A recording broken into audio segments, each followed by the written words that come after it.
Yeah. So Yeah. this is from the bike. It was a strange hand that I played about a month ago. And the reason I'm still thinking about it a month later is because of what happened after Showdown. A situation that I want your feedback on. But Okay. yeah, the hand first, of course. So this is live 510. When this hand starts, the villain in the hand is 4,585 effective. So at 510, the math is easy. That's 459 big blinds. What did you I you had said? to 4580, 4590. 45 at 90. Yeah, for Okay. all intents and This purposes. is at 510 at the bike, and this is the 3000 cap game or something. I don't recall the cap. Okay. It was less than that, but Okay. the session had been going on for a while, so Okay. Yeah. yeah, stacks were kind of big. Oh, Banya was the guy that stood in line for Jerry for the annoying suit guy. Yeah, and then he was the fake bookie too. The fake bookie. Jerry slammed the trunk on his fingers, and also was in line for the soup Nazi. Thank you. Gotcha. Okay, so 4590, 510 at the bicycle. Yeah, I have some Seinfeld to watch after this. So anyway, all that to say, we're playing a pretty deep stack, which comes into play later. So pre-flop, there's a recreational who opens hijack to 25. And here at this table, it's been generally 30 from early, maybe 25 from late position. So At 510?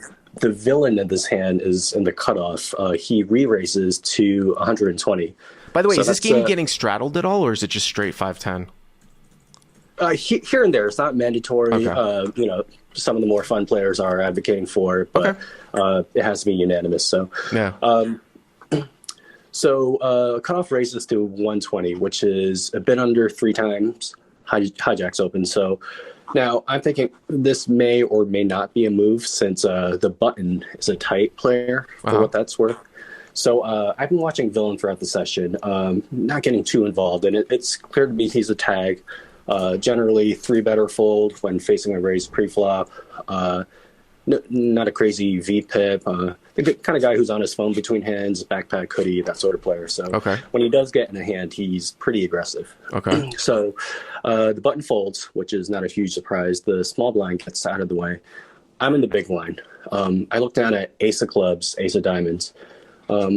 Obviously, that's never an overcall here, and I'm going to always bump this up. Not to a 3-bet, no. You're not going to cold call with 3-bet with aces.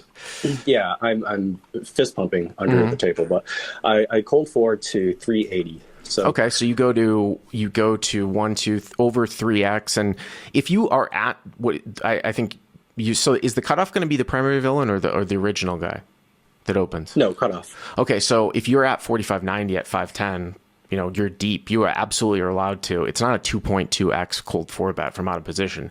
I remember going over this. I mean, you can go up to 4. I might have made it 500 to be honest with you. Really? Yeah. I mean, there's different, because you can never, and people are like, oh, they're going to go to the solver where you don't really, it's very hard to look at this configuration at this stacked up. It doesn't really matter what the solver says. I mean, it's a live 4-bet type of scenario, but I just know that when you're really deep and out of position, unless you're astronomically deep where you actually want it, you're incentivized to, like I'm talking about over 1,000 blinds, or incentivized to keep the pot small, but you'd always put in the 4-bet with aces. That comes into play when you're sometimes actually flat with some very strong hands that you would otherwise 3-bet to keep the pot small from out of position. But okay, so you go to 380. Okay. Yeah, I was wondering in hindsight whether I made that too small. So thanks for that feedback. I figured 3 times the cutoff amount plus a little sum would be enough, but cold 4ing, that's not a spot I get into often, so it's not a spot I have the volume in to even be balanced, so much less in a single live at this step. session. So the hijack folds and the cutoff continues. He calls. Yep, that's what happens. Okay, so hijack folds. Yeah, cutoff continues. All right, so the pot is probably like right around 800, right? 800, yep, 790. Okay. And at this point, I'm already taking some time pre-flop to wonder about the strongest hands Villain has versus the weakest, and this is where I'd like feedback on, but I'll speak through that. Well, I think that, I mean, just as an aside, like I think anything that he's 3-betting, I don't know how deep the Villain was, but you didn't make it that large. He has position on you, and you guys have stacked up, so I wouldn't. It wouldn't surprise me if he's calling with 70% of the hands here that he three bets with. I mean, it's interesting math because with position and stack depth. So I mean, he's going to be in there with suited connectors. You know, does he fold out? I mean, I know Antonio Esfandiari is not going to fold out 5-7 suited here if you ever three bet. He'll call with anything to be in this spot. Now, you know, some of the other hands that like become folds for me if I did three bet would be like king jack off. Like if you took some of these offsuit broadways and three bet them, but everything else, including pairs, I think at this depth, really are going to be called. So he's going to have a lot of hands here. So that, of course, your sizing is going to have to reflect the fact that he's going to have a nut advantage on a lot of boards because he has so many hands. Certainly. And I think I prescribed him a way too narrow a range as the hand kind of progressed. But what you just said kind of makes sense now, only retroactively. For what it's worth, villain is effective. So I have villain covered. Flop is jack of clubs, 9 of hearts, 8 of clubs. So obviously super wet board. I got to tell you, I mean, again, like in a certain scenario where you are in a very, very tight four betting configuration, you are allowed to bet most boards except the most sort of connected boards. And I got to even tell you, even in a situation where you're allowed to bet almost every single board, this one's even close. Now, with what we just said, because he's going to show up with a bunch of hands here, I do not think this is a good board for you. You've got aces with the ace of clubs. That's a really, really good spot to actually play a check call because you can call across clubs here. You can really, really be put in quite the spot here if you start building from out of position. This is much, much different than if the board was like 4 deuce deuce here or something like that. You know what I mean? I'm not very happy about this board if I were you. I was kind of wondering exactly that, and whether there were boards I'm never continuing on. And there are boards that you are never c-betting on, you mean? Yeah, like super wet. You said this was kind of close. This is a close one where I'm checking. Is that what you're saying? I mean, I don't think this is close. I think I would definitely check. I mean, the other types of boards that would be really bad would be like 9-10 jack. And then it's also interesting like 10 jack queen, because you look at that and you're like, I think 10 jack queen is an interesting one because you could sometimes say check, but the only issue with that is that are you ever checking ace king on those boards? So, and then the strive to sort of play balance. But any 3 straight board that is up in that Broadway range is going to be bad. The only thing about this is it's not quite 3 straight, but still. So, yeah, kind of wish I had done that. I continued for 500 into a pot of 800. And that's I think that your sizing is way off here.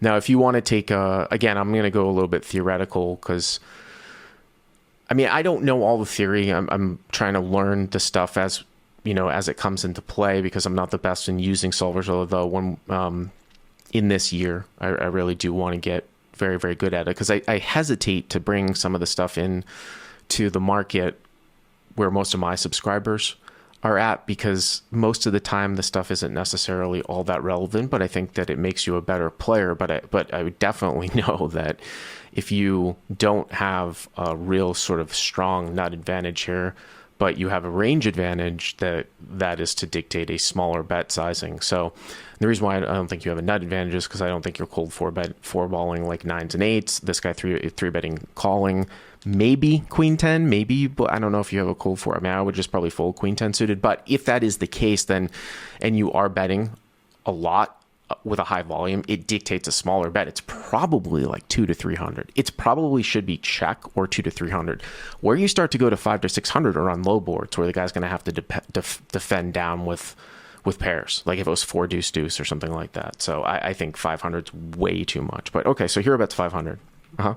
Villain calls. That makes the pots 1800. So yeah. The turn is jack of clubs. It's a 7 of clubs. So jack of clubs, 9 of hearts, 8 of clubs, 7 of clubs. Jack of clubs, so, 9 of hearts, 8 of clubs. The turn is the 7 of clubs. Right. So you pick up the nut flush draw. You pick up the nut flush draw. You pick up the one card nut flush draw. I have the ace of clubs. Yeah, by the way, Banya, so before you tell me what to do, this is part of the reason why one of the best hands to check on a board like this would be aces with the ace of clubs because of the fact that Your hand doesn't need a ton of protection in form of overcards, and it's so easy for you to continue to call here across the turn. Like if you had check called flop, and then this guy continues to fire, you can so easily check call turn. Whereas if you had like red kings, it becomes much more difficult here. Now, do you think this is a good card or a bad card for you? So that's where I didn't know, and that's where I want your feedback. I thought that this card kind of bailed me out and gave me the green light to continue. To continue to bet? Yes, or I get to the river. I mean, not fold. Okay, no. So I agree with you in the second part that you're definitely going to continue to the river. But I mean, let's just go back to basics here. Like, why do we bet? What are the 3 reasons why we bet for the most part? For value as a bluff. Those are 2. Yeah. And protection is the 3rd one, right? So if you don't fit, if your hand sort of doesn't fit into either category where it's 2 in between, then betting can't be correct. I mean, on paper here, this looks like an obvious check to me. I don't know if you're going to say it gave you the green light to continue to betting. And if you are going to bet, like, what are you trying to do? Are you turning your hand into a bluff, but you have the best 1-pair hand? So what are you trying to get to fold? That's what I reasoned. For some reason, I just kind of got fixated on the fact that, flatting a cold 4 pre-flop meant you had a pair that was big, but not so big. And I was trying to get queens to call, but that's such a single specific hand. Well, if you want to make the case that you're making a value bet, then fine. If you want to say, your response to me could be like, yeah, I'm trying to get kings and queens to continue to call. I know my response to that would be, I think it gets a little bit thin, but at least that would be reasoning, right? I mean, now you're losing to a 10, so pocket 10s, you lose to all the sets. But okay, yeah, you could get called by kings or queens. Are sets calling on the flop? Or on the turn? Or if absolutely, 100%. Like, I mean, unless, yeah, I mean, even if, because the thing is that this is why, because of stack depth, because even if you were to go like full pot here, even if you were to bet like 1800, like as a bluff, right? The guy still because of the stack depth. Yeah, I mean, I would never. It would seem so bizarre to me. Like, I mean, okay, so if I was in position and I had a set and you bet full pot and I knew you had the nut flush, yeah, I would fold. But I have to put you on a range, and it would be very, very bizarre to me. I would still think a set had to be, not only does a set have equity against a straight or a flush, that you're pulling some ace of clubs bullshit some of the time, which in this case you would be if you go, you know what I'm saying? Like, if you go large. So, yeah. So I think on the river, I kind of realized what I should have realized 2 streets ago. The river is like jack of spades. Wait a minute. So what happens on the turn? Oh my God. I double barrel for 1,000 and get called. So you go in between. So hero bets 1,000 and cutoff calls. So now the pot's 3,800. Now, again, on paper here, I do wonder if you started with a really small bet on the flop of like 200 to 250 and you got called. Even with the ace of clubs, I don't think the 7 of clubs can be a bet, but I think if the turn was like the deuce or the 3 of clubs, so let's say you go 250 on the flop and he calls, and now the pot's like 13 on like a deuce or a 3 of clubs, I think you probably still get to bet like 300-400 on the turn, some of the time. But even with but even on the 7, it's just too. I think it's just a pure check. It's a little bit too interacting. Now I'm trying to say getting on board with trying to get like an overpair. To call, and also too, if the turn was like a deuce or a 3, you might get 10 pocket 10s to continue to call, right? But now that the open ended comes in, yeah, I just think that this is way too thin. I mean, you're really just hoping that he's got like queens with a queen of clubs, kings with a king of clubs, or he just thinks you're full of shit and like running some sort of ace of clubs bluff and is calling down with something. But okay, so now the pot is 3,800. All right, so we'll go to the river. Yeah, 3,800 reverse the jack of spades. So the jack of spades, I don't know if that's really all that relevant besides the fact that it cuts down on your opponent's boats. So now it's less likely that he has jack. I mean, you've taken such a strange line that I do wonder, because we have to sort of play an audible, like, let's say for all the chatters out there, if we 3-bet with like ace jack of spades, I'm looking for you guys in chat. Let's say that we're the villain here and we 3-bet ace jack of spades and we got 4-bet and we're 5,000 deep and we call, and obviously we're going to call the flop. And now the turn bet is so bizarre. It's so bizarre. I might get curious. I might continue on with ace jack because it just would seem to me that this guy might have like aces with like would have like ace king with the ace of clubs or ace king with the king of clubs. So because your line is so unorthodox by betting the sizing up to the turn, maybe once in a while this guy might actually still have ace jack, which you now lose to. So that's just food for thought here. Okay. Jack 10 suited too is a good. Jack 10 suited is a good. Thank you, Neil. Jack 10 suited is another one that that is definitely possible here. That 3-bets and calls as well. For sure. But I mean, Jack 10 suited already had you beat though. It's a straight on the turn. So yeah.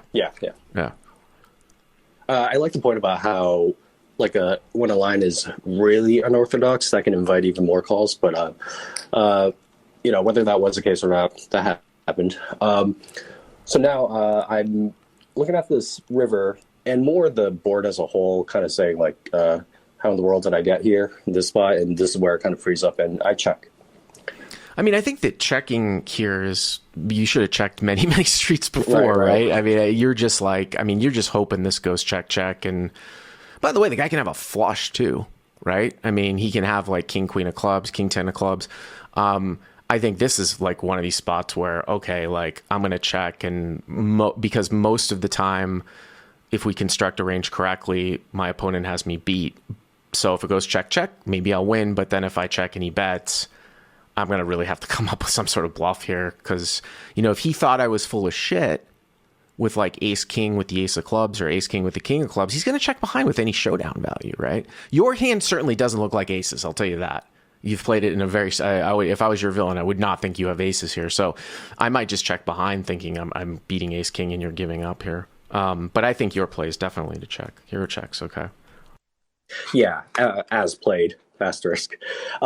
So I check, like you said, hoping for a showdown.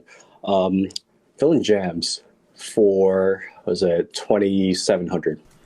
Villain jams, because you guys have put in 19, so he's 2,700. I mean, we would have it as more like 3,000, but okay, so we'll say it's 2,700. If I just play this back, it would be 3,700, 42. Oh no, you're right. I'm sorry, I'm doing the math wrong. You're at 4,600 effective. Okay, so he jams for 2,700, so it's a 3/4 pot size bet, right? At the end. Yeah, exactly. It's a bit under three quarters. And I just think that this is, before you tell me your thoughts, I mean, I'm just going to piggyback on what I was saying. I just think this is probably a rather trivial fold because I don't think this is a spot where if I'm the villain, I don't need to turn kings or queens into a bluff here. Because I think you have your line, you have some ace king that I beat. So I mean, I don't think he needed the river, but I think that you've overplayed your hand here quite a bit. Now, when we arrive, I just people are saying that somebody could have 9-8 here, 9-8 suited for 2 pair. I mean, 2 combos. Yeah, that would be a great bluff. I was just wondering, like, so if he wants to get called, if this is a jam for value, would he ever do this with a 10 with this run out? With just a 10. Yeah, I reasoned that a 10 would have been just a check that showdown hand. So I think I see where you're going at, is that he might just be representing boats here, trying to get called by like the nut flush, maybe something like that. Yeah, I was wondering, like, is he ever trying to get me to hero fold, an ace high flush? It's hero fold an ace high flush, man. I don't know if I'm in the business of trying to get people off of ace high flushes. I'll just go back to what I said before, that a lot of the hands that he has showdown value with, like, they're just going to check back. People, I said, he doesn't need to bluff kings or queens. Now 9-8 for the same reason. 9-8. Does 9-8 need to bluff this river though? Because again, for people in the chat, like, this guy doesn't seem like he's got aces here, right? Now, would 9-8 take this for a bluff and try to like bluff a flush here on the river? I just think that a lot of this is not the spot, because you've played your line so unorthodoxly, that I would be turning any showdown value here into a bluff. I think I'm good a good portion of the time with the line that you've taken here. So no, I would not. I would not. Yeah. Yeah, I don't know. I was just obviously on the fence, and I have a lot to think about now. As played at the time, I was just so on the fence. I was tanking for about 3 minutes when I just decided, just out of etiquette, not to take too long. So I decided it was 50-50, and I flipped a coin. 50-50 that you wanted to 50-50 that you wanted to call, you mean? Call, yep. Yeah. Well, just from an MDF perspective, if we take a look at this, when he's risking 3/4, then you are supposed to show up. I mean, he's risking 3/4 of pot size, or actually a little bit less. Well, let's just call it 3/4. You would need to pretty much call with the top. I don't know. So 2/3 would be 60. So maybe a little bit less than 60%. If you risk pot, it would be 50%, somewhere in the 50s, something like that. Or you can take a look at pot odds. You're getting over 2.5 to 1. Okay, so you flipped a coin. Yeah, and I'm not proud of how I folded, but yeah, it landed tails. I folded. So you were gonna call with heads. Yeah, and it was. By the way, Banya, I don't know if I like. I understand this is not your poker theory thing. I don't know if I like. Did you actually pull a coin out and flip it? On my phone, you can tell Siri to flip a coin. Oh, okay. So people didn't know what you were doing. I kind of announced to the table. Like, oh, no. You guys I was going to say, if more. You flipped a coin, that's a little douchey. I don't know. I don't know if I want. I got the idea. It's not the biggest. Just a thing. Yeah, years ago at a tournament, I saw someone flip a card protector. So I have seen that in person. It was quite a thing. I've never seen it a second time. But I fold. Okay. Now, this is where okay. This has kind of been just so on my mind. I've been on the fence about this, but now this is a post showdown. Now, as the villain's dragging the pot, I do the usual like, "Come on, show the bluff, show it. It's good for the game. Show the bluff." To which he replies, "Not for free. I'll show you for $100." Okay. Now, I've heard this joke at live tables pretty often. It's a little overused and cheesy in my opinion, but it's basically the person being asked to show their hand proposes a ridiculous price because it's funny to do so. So I thought he was just making that joke. I don't think that $100 is ridiculous if you're that curious. I mean, whether I there might be certain spots where I might pay $100. If he said like 1,000, that might be ridiculous, right? Exactly. Yeah. So I didn't think much of it. I thought he was making that joke at first, but he's waiting. He's not mucking his hand. He's just like holding it as if he's waiting for me to reply. So it occurs to me that he's serious. So now at this point, the rest of the table, they were already polite in letting me tank that long. So that was great. They were not going to wait any longer for any sort of theatrics. So I just said, like, forget it. Okay. He kills his hand so the dealer can finally get going. And that's it. The hand's over. So you never know what he had? Well, no, because as we kind of continue playing the next several hands, I'm thinking about my play, as I always do after a big hand. And we're a fun, casual table. So we're all just kind of teasing each other, like busting balls. It's a good group of players, all just having fun. So I kind of casually bring up the hand again, saying, I didn't know what you had and such, not really expecting anything to come out of it. So he proposes again. This guy says, after the session, I'll tell you my cards, but really only if you pay $100. So this is where I kind of want your input, and you beat me to it. You said that's a good price, and I was so on the fence. I mean, at that point, I might pay him $100 at the time, Banya, but like, I'm not going to pay him $100 after the session because he can just make some shit up. I mean, it's hard. Right. So, I mean, right. I wouldn't have done it. I wouldn't have done it at that point, but what I kind of regretted not doing that on the spot so I could see for myself when he tabled his hands. I ended up, I didn't agree. I let the session play out. And those were kind of my cons. Like, let's say, let's just say for the sake of this discussion, he's honest, or maybe he took a photo of the hand so I can know for sure he's telling the truth. What is the value of that? It's certainly worth $100, $1, right? $1. It's not. It's just the value to you, man. I mean, I don't.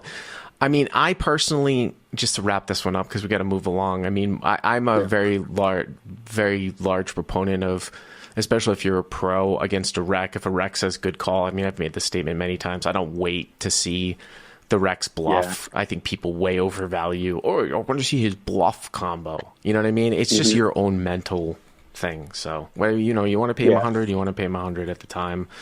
That's fine. I didn't even know. I rabbit hunted at Hustler Casino Live this last time I played there, but it cost I didn't know it cost $50. I probably wouldn't have paid it. But thank you for the call. Again, to take away from this, I think that you put way too much money in here in this spot. And just remember, he's going to be defending wide there, this deep to a 3-bet. But thank you very much.